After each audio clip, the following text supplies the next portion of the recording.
What is good, friends, and welcome back. Today is Sunday, and I hope that you guys had a great weekend. Before I talk about our status in Caro, I want to talk about the tips that were shared on the Warpath Facebook page. It's a group. If you're not a member of this group, you may go ahead and be a member. There's some useful information, some rants, some comments about the game in general. So this video is about the some comments that were shared on that Facebook page. Let's go. Danny wrote, increasing VIP is important. I wish I started the upgrades earlier, otherwise you will be chasing others. Great advice, Denny. VIP gives a ton of benefits like rewards such as golden statues, blueprints, parts that you can claim daily. It will also let you purchase Guardian of Truth early in game. Don't forget about firepower and HP buffs, troop speed, airlift, and so on. Spending gold in VIP will help you reach the next level quicker. Andre wrote, if you don't spend money, you will get nowhere and can't be competitive. Wrong. I know many players who are successful in Warpath because they understand the game. The truth is, if you are a free to play, you will never be as powerful as a spender. Money buys power, but it doesn't buy skill. There is also a lot of powerful players out there that can play and they just waste reserves. So don't be shy, don't be jealous of spender. Most of the time, the best players are the ones that are free to play because they know they cannot buy anything, so they need to be creative. They have to find techniques, tactics to overcome a spender that the spender, he will make many mistakes, but since he's that powerful, his power will forgive his mistake, but it doesn't make him a better player. All right? Nick wrote, money wins. Not true, but money does help. I mean, money will let you buy some time, be ahead of the competition by buying the upgrades rather than grinding for them. If you decide to spend enough money into this game thinking you will make your alliance win, be careful as you may get disappointed. Being the most powerful player in your alliance have a lots of benefits, but you will also put a lot of weight on your shoulder. Your entire alliance will depend on you because without you, they can't do much. Carrying your alliance can be exhausting and frustrating in the long run. Warpath is all about teamwork. A single powerful player will not make the difference between winning and losing. I've seen this many times. Like big alliance, active alliance, and one or two players, they are the most powerful players of that alliance, and we've seen them quit and join a stronger alliance because it was too tiring carrying them to and trying to make this team win, right? So money buys it buys power, but it doesn't buy success or a victory. Pascal wrote, I will translate it for you. Don't play this game as it became shit. Well, Warpath did change a lot since I've been playing this game 2 years ago. Most of the changes were positive in my opinion, but in the end it's all about adaptation. I've seen many updates. Some were good, some were terrible in terms of lag, in terms of bugs, and so on. I remember version 2.0 when they changed the reserve thing and how many units were on the battlefield and how fast you were using units. Many players quit because of this update. It's true, and every update there's always people that quit because they fail to adapt or they don't want to adapt. They think it's unfair, and still, yeah, sometimes it's more difficult, especially for the free to play.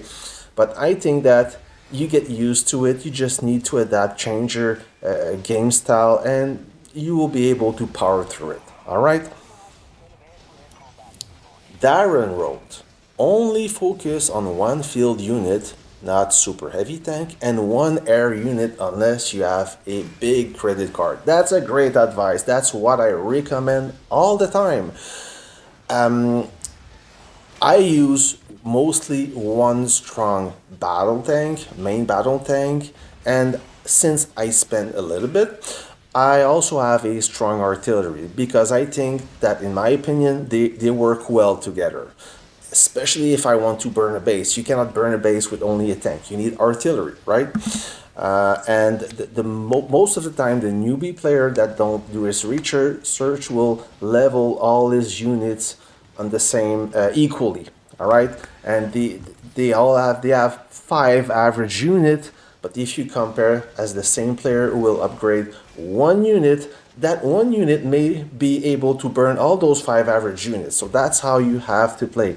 Upgrade one unit, your preferred unit, you're either a tank or artillery, I don't care, it's up to you.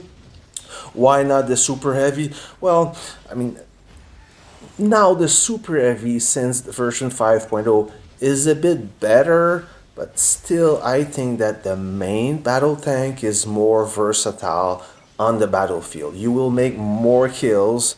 So with the fighter, the jet, you may want a bomber, but the jet itself, if you're looking to increase your kill to death ratio, the fighter is the way to go. All right.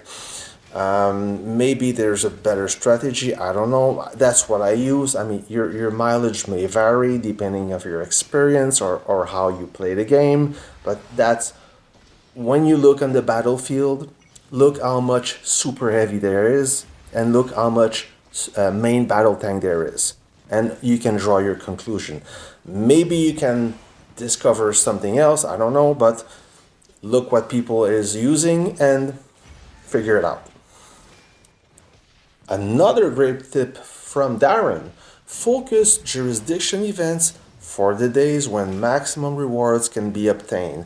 There are 6 jurisdiction events daily, and every event will reward you with 2,700 gold. That's 16,200 in gold daily that you can claim. This gold income will help you grow tremendously. No matter if you're a free-to-play or a spender, you need that gold to increase your growth. All right? And what he means by the jurisdiction that will reward you on the max is the one that you can easily max to the last chest in order to claim that final 200, 500 gold on top of the 200 gold in the middle chest. That's what I understand, but it's a great tip. Focus on your missions, and that will help you grow fast. Ali Bambam wrote, friendship. Developing friendship is crucial, as you will need allies to help you invade a city or win a theater of conquest. Don't be an asshole and prepare to support your friends. That will pay dividends in the long run. Be humble in your victory and accept your defeat. You never know, your worst enemy may be your best ally for the next event. Craig wrote, learn the assembly and the blueprint system before you do anything silly. Yep, great advice, Greg. I know a few players who assemble the wrong parts. For example, bombers have camp-specific parts. Gold++ blueprints are so rare.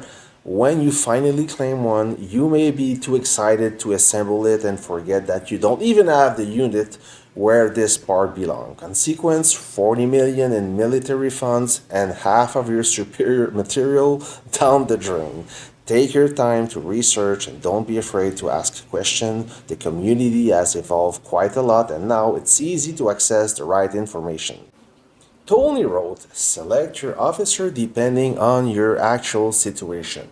For the lucky commanders who have a lot of awakened officers, some of them are better suited for a particular scenario. For example, if you want to tank a base, you may want to switch Guardian of Truth and Spanner for Torn Contest and Steel Fighter. Don't be lazy if you have those officers. You should spend the extra effort to reassign them in-game, on demand, as they play a huge role on how your unit behave. That was the most useful tip, in my opinion, that I found on the Warpath Facebook group page. Feel free to visit that page. Maybe there's some other tips that you may find useful for you. If you have yourself good tips, please share them in the comments. If I have enough tips, I'll make a video, I'll highlight your name, so you will get the reward. So the content doesn't come from me. I want to use the content and share it with you guys. This channel is about being better at this game. Learn something, new technique. Did you see my latest video about the light tank? Go see it. It's amazing, especially if you play the light tank or if you think you're gonna quit the light tank because you think it's useless. Well, have a look at this video. You will find the link in the upper left portion of the screen. Go see it. It's amazing. And go visit my friend Maxinator as well. He's a great player. Not only is an HBR as I am, but he's a genius in this game. All right. That's it, guys. I hope you had a great weekend. Tomorrow is Monday. Have a good week. Take care, and I'll catch you on the next video.